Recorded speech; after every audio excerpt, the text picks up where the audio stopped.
Hello and welcome to the end of Unit 1, where we take a look at the seventh topic, which is a comparison of the world from 1200 to 1450. So, what we're going to be doing is a little bit different than the lectures you've seen in the past. What we're going to focus on is looking at big picture ideas, big concepts, and then looking at specific examples that help us to understand those concepts. And the big thing to focus on with Unit 1.7, actually all of Unit 1, is still state building and new empires. What that means is we're going to focus on how new empires were being developed during this period of time and the emergence of new empires. So you'll notice that my notes are a little more detailed. This is going to be a little bit more of a copying and with a little bit of a continue or a little bit of an explanation. So during this period, 1200 to 1450, we can say that new empires emerged. Some of these new empires were continuities of prior empires. In other words, they built on empires that came before them, or not so much built upon, but they were just continuations of what came before.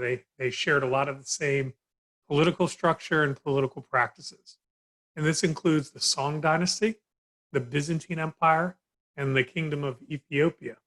So the Song was just to build on from the Chinese empires before them, like the Tang. The Byzantine was just a continuity of the Roman Empire. And Ethiopia was basically a continuity of the Axum Empire. Some empires increased on prior empires. In other words, they enlarged empires that came before them. So the Inca in South America is a great example. The Mali is the best example that I can give you of this generalization. The Mali Empire was built upon the Ghana Empire. So the Ghana was a much smaller empire, and the Mali is just an extension of that and a larger version of it in many ways. And the Aztecs did the same things within Mesoamerica.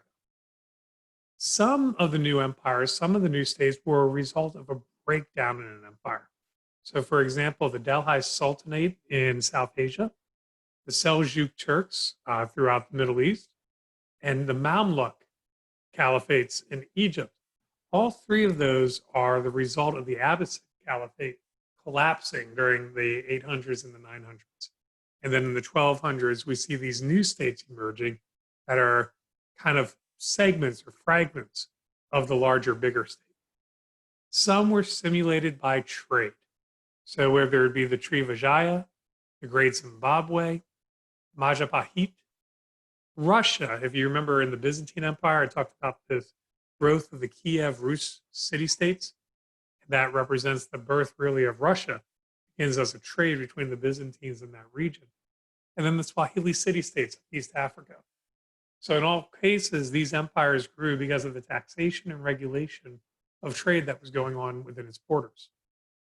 Some witnessed centralization over local authorities, such as the Western Europe kingdoms. And there's going to be a tension between the local authorities that come from the feudalistic days and the central monarchs that are developing in places like England and France. And then some of these states witness increased decentralization, such as Japan, where power is being returned more and more to the daimyos. And the shogun is a weaker force than the shogun was before, and the emperor continues to be a weak force. And here's the basic idea. When you look at those six statements, what you want to be able to do is not necessarily write in your notes why the Song is an example of this or the Byzantine. You want to make the association, keep track of that in your notes, and know that new empires emerged in different ways. Some of these were as continuities, some of these were breakdowns from a bigger organization. Some were by trade. Some had centralization. Some had decentralization. There's variety. We have these new empires emerging that are going to become foundational to later developments. The second thing about state building in new empires is that these states used a variety of methods to maintain power. In other words, empires, one of the things about empires is that it represents a central government maintaining control over a large population. Usually that large population is diverse. Some used tribute, such as the Aztecs and the Song Dynasty, where they collected resources from neighboring tribes, neighboring groups. Some used extensive bureaucracies. Bureaucracies are oftentimes a significant characteristic of empires. France, England, the Song Dynasty in China, the Byzantine, the Inca, the list goes on and on. The Mali had their bureaucracy. The Abbasid Caliphate had a bureaucracy. So some empires that last long have extensive bureaucracies. Other empires, like the Aztec, didn't have an extensive bureaucracy and instead relied on military force to keep everybody in line. And almost all of them used religion to legitimize their rule. And that's going to be the topic of the next slide. So, this idea that there's a relationship between religion and leaders. So, let's go to that. So, state building and religion. Some empires used religion to unite their people. So, for example, the different Islamic states that existed throughout South and Southeast Asia, throughout Middle East, throughout North Africa. Even when you get that breakup of the Abbasid Caliphate, Islam is used as a way of creating unity amongst those people. So in the case of the Mali Empire, we have the leader Mansa Musa traveling across the Sahara Desert to go to Mecca. And that shows that connection of Islam to a greater part. So even though you had diversity within an empire, you had the religion acting as a unifier for the people. Leaders were viewed as divine. This idea that the leaders were in fact gods still existed. And the Inca would be a wonderful example of that concept. And then more importantly, leaders claimed approval from the divine. So with the Song Dynasty, we remember the mandate of heaven. With the Aztec, ritualistic sacrifices to the gods indicated that the gods were being served by the leaders and that the leaders had a role that they had to fulfill. West Europe, kings often claimed that they were approved by God to rule over the people of the earth in their place. We call this concept divine right. Some empires used religion to support the bureaucracy. So, for example, the Song Dynasty used Confucianism to guide their civil service exams and to infuse their political philosophy with the moral philosophy of Confucianism. The Abbasid Caliphate and Islam, the idea that the Abbasid Caliphate has an extensive bureaucracy that's based on the older Persian model, but it's also governed by a common language of Arabic and is governed according to common laws associated with the religion of Islam. So the bureaucracy is kind of acting from one standard source, in this case, the religion of Islam, to produce its unifying efforts. And then the other thing is that some empires tolerated other religions. So in the case of the Delhi Sultanate, which was largely Islamic, I should take that back. The ruling class of the Delhi Sultanate was largely Islamic. But the people living in the Delhi Sultanate were largely Hinduism or belonged to Hinduism. So you have a minority religion in South Asia, in some parts of South Asia, ruling over a majority of people who prescribe to a different religion. So there is a tolerance for Hinduism from the Islamic world. The Song Dynasty, yes, it was Confucianism, but Neo-Confucianism helped to bring in the ideas of Taoism and Buddhism. So there again, we see a tolerance. In the Abbasid Caliphate, we have the concept of people of the book. The idea that Jews, Christians, and Zoroastrianists all had to just pay a special tax, but were otherwise allowed to practice their faiths. And then lastly, the continuity of local religions in the Mali Empire. You have this idea that animistic religions in the Mali Empire continued to be practiced, continued to be observed, even though the leadership of the Mali were Islamic. And you will see rituals that are more traditional continuing on in this Islamic kingdom. So here's the major point is that religion and politics are intertwined. And in some cases, religion was used to unite the people. In other cases, it was used to support the bureaucracy which is an apparatus of the state. And in other cases, we see a degree of tolerance towards other religions, not just other major religions, but also more traditional local religions that I referred to at one point as animism. Now, the third thing, and I think this is very obvious, and we've been hammering this throughout the unit, is state building and trade. As trade increased, states taxed and regulated the trade and grew. So, for example, the Mali Empire taxed and regulated the gold salt trade. That was part of the Trans Saharan Trade Network. The Tree of Ajaya taxed the spice trade that was going into Southeast Asia. That was an extension of the Indian Ocean Trade Network.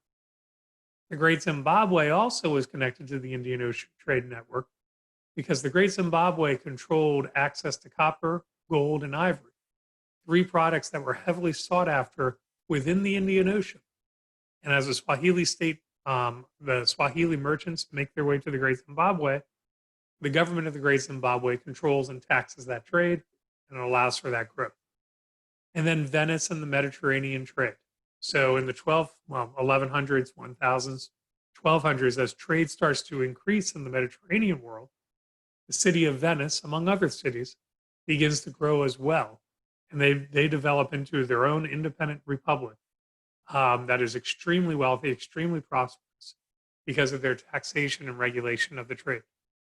So when we look at A, you want to look at this idea that states that tax trade efficiently became powerful states. Of course, they could only last as long as the trade was viable. Once the trade diminished, they're going to have problems. Second, as trade increased, technological diffusion took place. So trade started to bring cultures together, and that led to cultural diffusion. We're going to focus on technological diffusion in this case. In the case of the Song Dynasty, the growth of and cultivation of champa rice. Throughout Eurasia, the paper making process leaves China and comes out to the rest of Eurasia. And then especially as West Europe starts to engage more and more with the movement because of the Crusades and because of other factors, the transfer of science and math from the Arabic world to the West European world. So we could say that's a form of technology as well. And then other trends. This is going to be our last slide. So these are some other big things that are happening in 1200 to 1450. First, the nomadic people. So we've touched on the nomadic people, the pastoralists, and the nomadic people throughout history have always spread ideas from one agrarian society to another. Because the nomadic people move in a predictable cyclical manner, they interact with different agrarian societies. And as the nomadic people move, they used to be the big points of transfer of weapon technology, of food, of knowledge. They're the ones who are doing a lot of that. And in the 1200 to 1450 range, we still see nomadic people having a significant impact on Eurasia. The Mongols are going to be one. We'll talk about them later. And the Turkic peoples, the Seljuk Turk Empire, the Delhi Sultanate, the Mamluk Sultanate or the Mamluk Caliphate in Egypt. All of these represent Turkic civilizations. So the nomadic groups are still having a significant influence because they always have. But what's happening is that after 1450, as trade starts to interconnect not just all of Eurasia, but the whole globe, it really becomes merchants and missionaries that do a lot of that cultural diffusion and transfer of knowledge.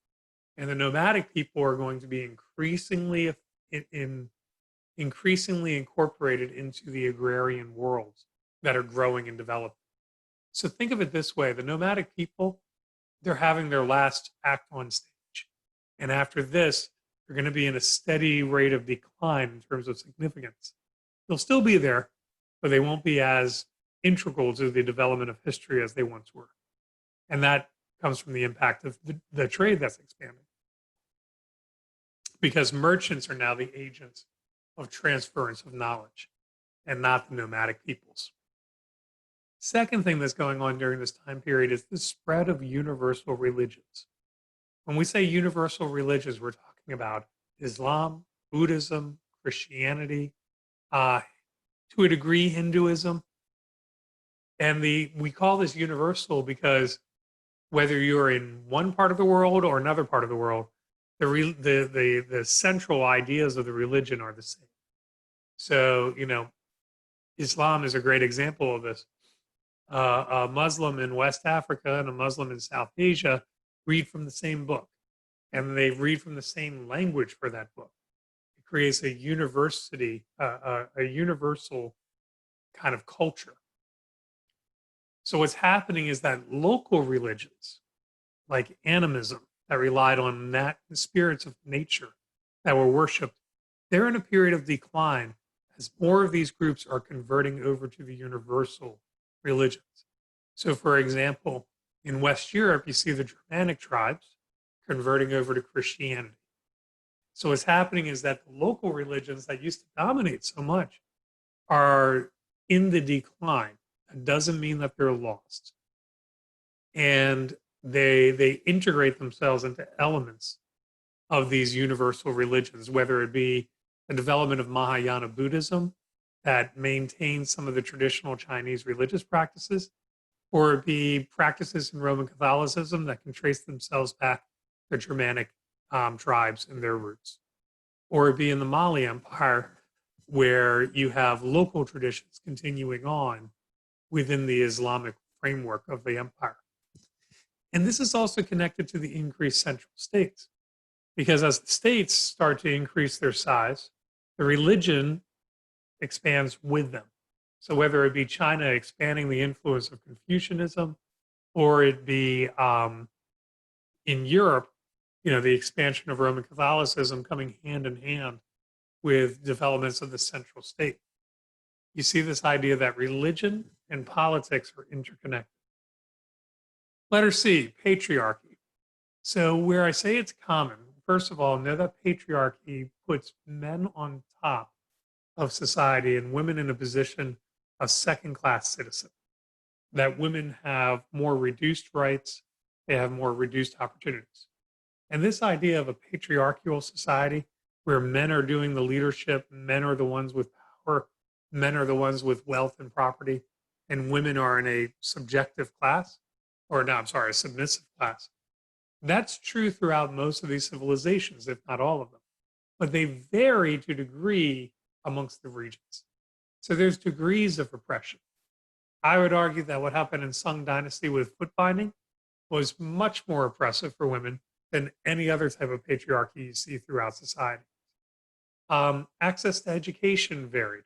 For example, in the world of Islam, women could study, they just couldn't do it in the presence of men. Whereas in China, there would be less access for women to study. In Europe, there is very little access for women to study and become educated. And then legal standing. How did the law view women and their rights to act within a society? Could they offer testimony in courts? Could they divorce their husbands? The Islamic world was much more liberal, if you will, than the European world on this issue. What you want to do is realize there is degrees of what we might call oppressive policies of patriarchy. So if we take something like the hijab, which has been associated with women being forced to cover their faces in public, and that predates the Islamic world. That's something that existed within the Middle East, and going back like 2,000 years ago. We find laws that talk about women needing to be covered. And you can see this practice of the hijab or this head covering throughout Afro-Eurasia. You can see it in the ancient Greek civilization. You can see it in the Chinese civilizations. Nuns in Europe wearing their habits is just an extension of that veil concept. So that's really nothing unique to the Middle East. But when you go into Africa, it's not as stringently, West Africa, I should say, with the arrival of Islam, that head covering mandate is not as stringently enforced or as stringently followed. So you get this idea that there's variety. And then you look at opportunities for women. Within West Europe, women could join convents as nuns, and they had a relative freedom from the rest of society. Buddhist communities throughout Southeast Asia, and East Asia brought in women into their fold, and those women could live in communities of other women. Nomadic people, they rejected a lot of this patriarchal ideas. Women in the nomadic world were much more free to move about and to have rights and privileges under the law. And in West Africa, I think I've mentioned this, is that women in West Africa had a lot more social mobility, a lot more freedom to move about and interact with the rest of society. And when the Middle Eastern religion of Islam reaches the Mali Empire, women continue to practice as they always had within those societies. And here's something to note about the patriarchy concept is that those concepts of culture, especially how women are to behave in society, die very hard. In other words, just because an outside influence comes in, just because a religion comes in, or because a new military state comes in, doesn't mean that those ideas go away. And then the last thing is that societies had social stratification, whether it be the caste system in South Asia that separated people into different levels of society, with your priestly class at the very top, and defining rights and privileges and obligations by positions within the caste system, or it'd be feudalism last year, where you create this hierarchy. You could also talk about the feudalism in Japan. You can also talk about how the civil service exam created a pressure for people to be educated, creating a whole other class of privilege called the scholar gentry class. So with that, I kind of finish up this review of Unit 1. And here's the important takeaway. You want to know the general trends. You want to understand the big picture. You want to understand that states sometimes grew out of trade. Some states built on prior states. Some states used the military to expand themselves. Some states used the bureaucracies. Religion has an impact on that state building. Trading has an impact on that state building. And then there's other trends we want to pay attention to. And the examples I give you is what you use to support those ideas. Most likely, everything I just went through is going to become very handy for essay writing. It's going to become handy for contextualization. It becomes handy for giving the big picture, and then these examples are what you cite as your evidence, and then you spend your time explaining why this shows the trend that we've talked about.